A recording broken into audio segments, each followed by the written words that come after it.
El sobreentrenamiento es uno de los procesos que más repercusión negativa puede tener en todo deportista, ya sea deportista amateur o ya sea deportista profesional. Y esta semana os invité a que dejarais todas vuestras dudas acerca del sobreentrenamiento. En el vídeo de hoy os voy a responder a las principales preguntas que he visto y voy a dejar otras que no voy a responder porque no eran específicas acerca del sobreentrenamiento, para todos aquellos que quizá estéis esperando respuesta a vuestra pregunta. Esta es una de las preguntas que más me habéis hecho. Es normal que a muchos de vosotros os preocupe saber qué síntomas son los que da el sobreentrenamiento, posiblemente para poder evitarlo. Principalmente te tienes que fijar en el cansancio, la fatiga que vas a ir arrastrando con el paso de las semanas. Aunque muchas personas piensan que el sobreentrenamiento principalmente va a afectarte a nivel muscular, a nivel articular, lo peor que puede generar el sobreentrenamiento es la afección a nivel del sistema nervioso. Es por ello que cuando caes en un sobreentrenamiento normalmente vas a notar cansancio a nivel mental, fatiga mental, incapacidad para concentrarte, nublina mental. Vas a estar muy cansado a lo largo del todo el día, vas a estar un poco incluso irascible, con fluctuaciones emocionales, con deseo incluso de dejar de entrenar, planteándote si incluso el deporte que tanta pasión te ha proporcionado, que tantas ganas de ir a entrenar te ha dado en los últimos meses, de repente hasta te planteas dejártelo.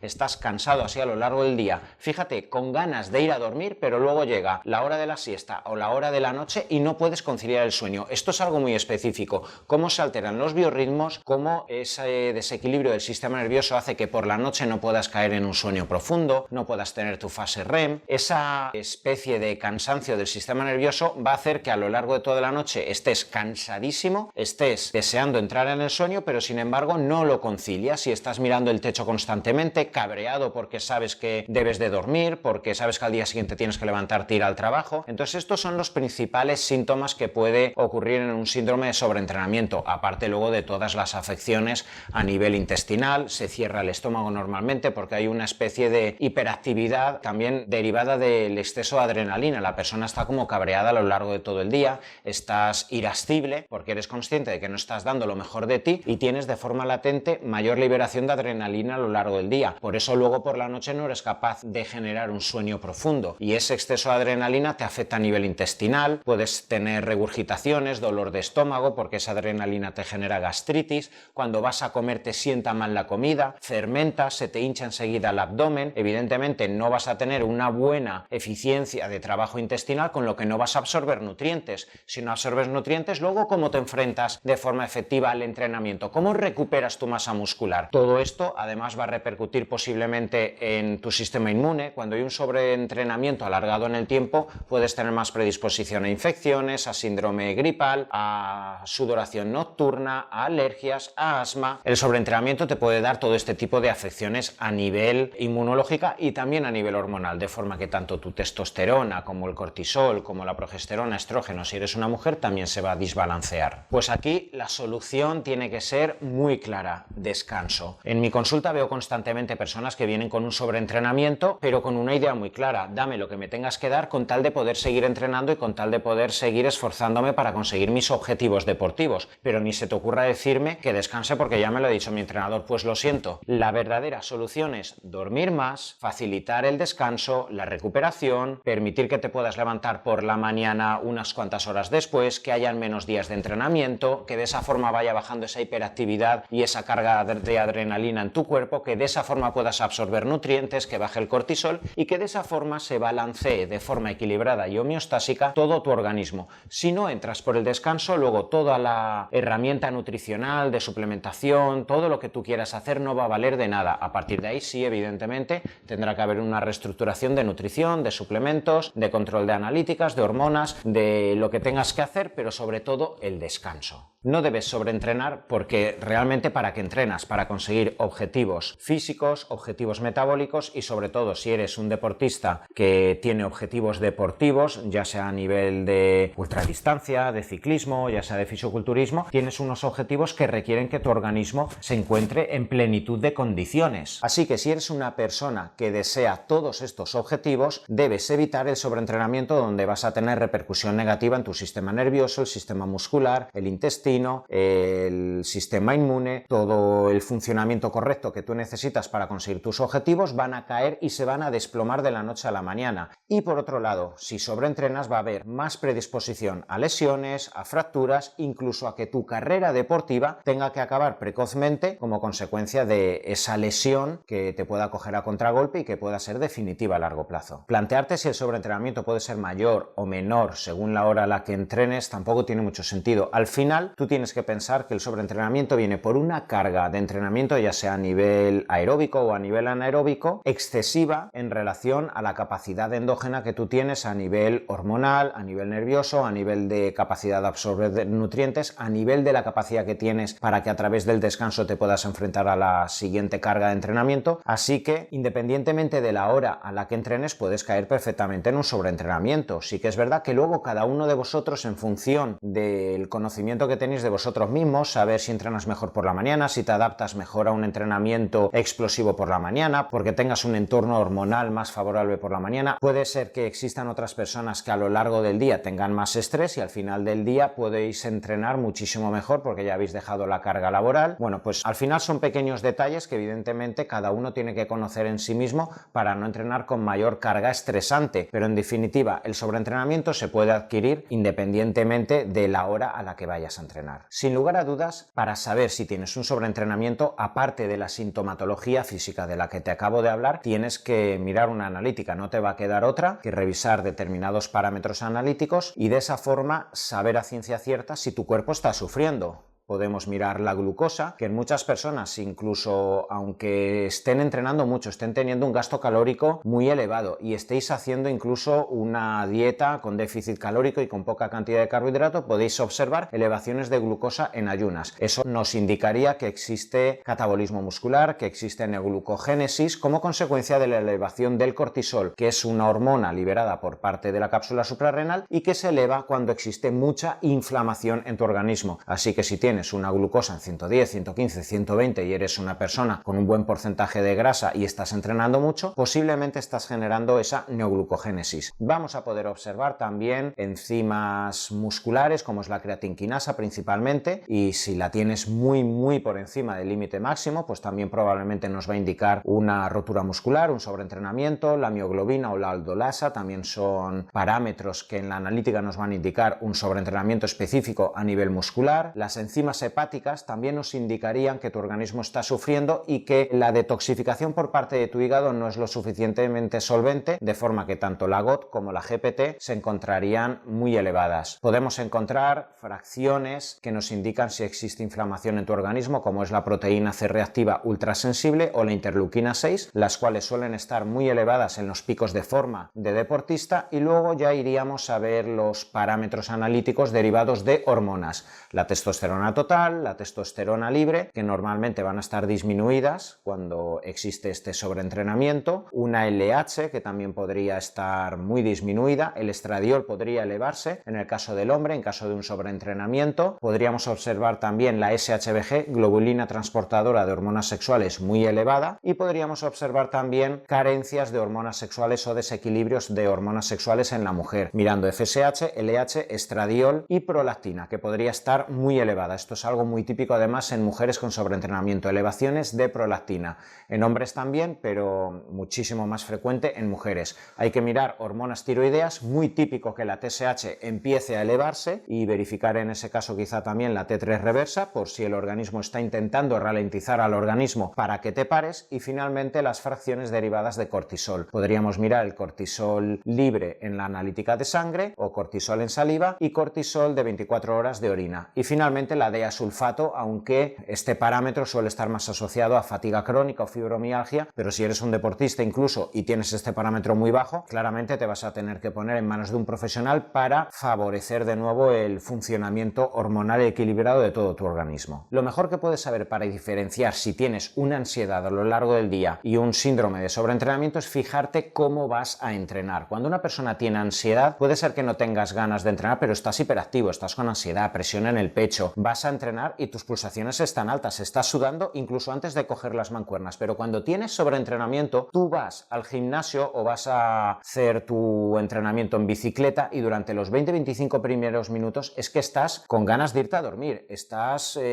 con la boca abierta prácticamente dormido debajo del press banca, no se te elevan las pulsaciones, no entras en calor. Esas serían principalmente las grandes diferencias que existen entre la ansiedad que una persona pueda tener, que le genera una verdadera hiperactividad porque que te da algo por el exceso de adrenalina, y aunque también puede existir exceso de adrenalina latente en el síndrome de sobreentrenamiento, tú vas a entrenar y es que te duermes, te caes al suelo y no logras activarte a lo largo de toda la sesión. Esta sería claramente la diferencia entre ansiedad y sobreentrenamiento. Aunque te he estado hablando de que la mejor solución para el sobreentrenamiento es descansar, a partir de ahí tendríamos que incluir el superávit calórico que en muchas ocasiones tenemos que dar a la persona que está en un déficit muy alargado en el tiempo, recomponer su dieta, y podemos usar determinados suplementos, sobre todo el complejo B. El complejo B nos va a permitir restaurar ese equilibrio del sistema nervioso, la vitamina B2, B3, B6, B9, B12. Esto nos va a ayudar muchísimo. Y luego tendríamos principalmente adaptógenos, como la ashwagandha, como la rodiola, como el eleuterococo, adaptógenos que nos van a favorecer que tu cápsula suprarrenal de nuevo pueda exponerse al estrés físico y emocional. Sí que existe diferencias entre el sobreentrenamiento que puede ocasionarse en un hombre y una mujer. ¿Y esto por qué? Simplemente por las diferencias hormonales que existen entre los dos sexos. Los hombres y las mujeres podemos caer en síndrome de sobreentrenamiento, pero los hombres tenemos 10 veces más de cantidad de testosterona en nuestro organismo, lo cual nos permite enfrentarnos al estrés físico y emocional muchísimo mejor, nos permite descansar y recuperarnos de una forma más precoz, y las mujeres, al tener menor cantidad de testosterona, evidentemente el grado de predisposición a lesiones, etcétera, puede ser muchísimo mayor. Es por ello que cada vez más dentro de la ciencia del deporte y dentro de la estructuración del deporte se intenta ver en qué fase del ciclo hormonal se encuentra la mujer para intentar evitar esfuerzos muy agresivos, sobre todo en la fase premenstrual y de la menstruación, donde la mujer pierde hasta un 10% del volumen de sangre, se queda con unos días de cierta anemia, y se intenta desplazar los esfuerzos físicos muy extremos a los días de ovulación, donde tenemos una alta carga de estrógeno, donde tenemos una alta carga de testosterona y donde verdaderamente la mujer puede enfrentarse muchísimo mejor tanto a los esfuerzos aeróbicos como anaeróbicos sin caer en el sobreentrenamiento. El sueño es vital para poder evitar el sobreentrenamiento. Fíjate que solo una noche en la cual no duermas bien, no duermas tus 8 horas, no entres en fase REM, no reconcilies tu organismo con las hormonas de reparación, ya va a ser crucial para poder enfrentarte al día siguiente al entrenamiento. Vas a tener más elevación de cortisol, vas a estar más inflamado, tu sistema inmune va a estar peor, puede ser que tu testosterona esté más baja. Imagínate que eres un deportista amateur o profesional y que pasan días, semanas, incluso meses sin poder dormir más de 4 o 5 horas, no duermes de forma profunda. Esto va a tener un impacto muy importante a la hora de que puedas caer en un sobreentrenamiento y que no puedas salir de él. Así que todas las herramientas que van dirigidas a mejorar la higiene del sueño van a ser vitales para mejorar ese sobreentrenamiento. El sobreentrenamiento se puede prevenir y de hecho un buen preparador físico, un buen nutricionista, un buen equipo técnico cuando trabaja con un deportista está viendo determinadas variables en los entrenamientos, están haciéndose constantemente analíticas precisamente para calcular cuándo va a ser un pico de forma y cuándo, a pesar de que el deportista te dé síntomas y te explique que se encuentra en su mejor momento, el preparador físico sea lo suficientemente perspicaz como para saber que quizá hay que hacer rotaciones, que hay que esperar 2 semanas para volver a competir y hay que generar el descanso suficiente con la coherencia suficiente y explicárselo al deportista para generar ese descanso, para hacer determinadas semanas donde los entrenamientos sean de otra forma, para generar un superávit calórico, para hacer otro tipo de entrenamientos que favorezcan que finalmente nunca se acabe en ese sobreentrenamiento. Perfectamente se puede caer en un sobreentrenamiento aun tomando esteroides anabólicos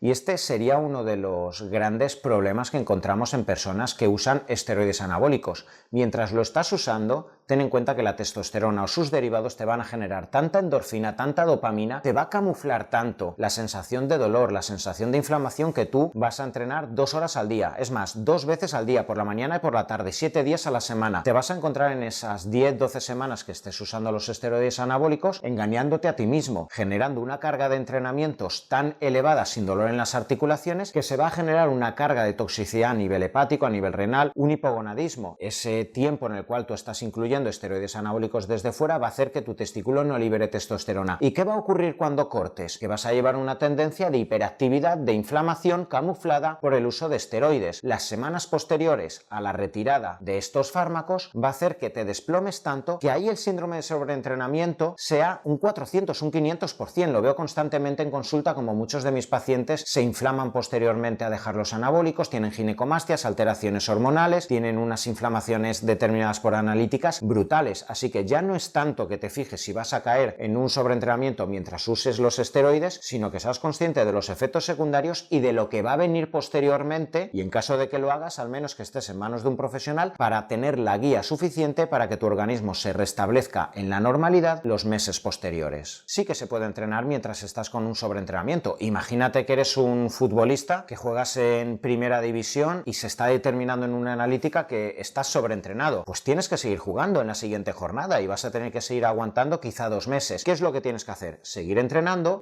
Si estás en manos de un preparador físico, tener la comunicación suficiente para saber el dolor que tienes, cómo te levantas por las mañanas, vigilar tu nutrición, vigilar tu calidad de sueño, vigilar determinados suplementos que favorezcan que a pesar de ese sobreentrenamiento no te vayas a lesionar. Pero evidentemente habrá que vigilar todas las patas que van a configurar tu salud y tu rendimiento para que no dejes finalmente de entrenar absolutamente del todo. El cortisol sería, sin lugar a dudas, la hormona o el parámetro que más valor nos va a indicar acerca de la existencia de ese sobreentrenamiento. El cortisol es la hormona que libera tu cápsula suprarrenal para luchar contra el estrés físico y emocional. Cuando una persona cae en un sobreentrenamiento existe estrés físico porque hay mucha rotura muscular, el hígado y el riñón está sufriendo, tu sistema linfático, tu sistema hormonal, inmune, etc. Y también hay estrés emocional y nervioso. Tu sistema nervioso central está sufriendo constantemente. ¿Y qué tenemos que hacer para seguir tirando hacia adelante y no hundirnos? Que tu organismo no flaquee. Liberar cortisona. ¿Por qué? Porque la cortisona es una hormona antiinflamatoria y te va a permitir salir hacia adelante. ¿Qué es lo que ocurre? Que la cortisona va a tener ciertos efectos secundarios, como hiperglucemias, alteración de tu metabolismo, alteración de la densidad del hueso, alteración de la funcionalidad de tu testosterona, etc. Así que sí vas a poder tirar hacia adelante gracias a la cortisona, pero como consecuencia vas a tener ciertos efectos colaterales en tu salud, en tu metabolismo y en tu rendimiento. El sobreentrenamiento, aparte de tener un impacto a nivel del cortisol, va a tener un impacto muy negativo en la testosterona, tanto en mujeres como en hombres. Ya sabemos que la testosterona es una hormona androgénica y anabólica que nos permite enfrentarnos al entrenamiento, nos permite levantarnos por la mañana con ganas de entrenar, nos permite recuperarnos de las agresiones físicas del entrenamiento, nos permite estar de buen humor, y muchos de los beneficios que esperamos del entrenamiento deben ir acompañados de un buen nivel de testosterona. Cuando existe un sobreentrenamiento, esa elevación del cortisol va a generar una disminución de testosterona. De hecho, para saber a nivel médico si una persona realmente está cayendo ya en un síndrome de sobreentrenamiento muy agresivo, siempre vamos a mirar la relación de cortisol con testosterona. El periodo menstrual sería quizá uno de los grandes afectados en una mujer cuando tiene un sobreentrenamiento muy agudo. Como consecuencia de ese estrés físico, ese sobreentrenamiento que conduce a alteraciones y desequilibrios en el sistema nervioso, el organismo de la mujer se va a poner en alerta. ¿Y qué ocurre cuando el hipotálamo, esa glándula central que tenemos que detecta el ambiente hostil, está detectando que una mujer se enfrenta constantemente al entrenamiento, que quizá tiene un porcentaje de grasa muy bajo, que no descansa, que no duerme, que lo último que va a querer es que esa mujer se quede embarazada, porque el ambiente es muy hostil, hay mucha sensación de alerta, de alarma, mucha adrenalina. Entonces, ese hipotálamo va a generar una cascada hormonal que va a generar una elevación de prolactina, disminución de FSH, de LH, eso va a conducir a que tu ovario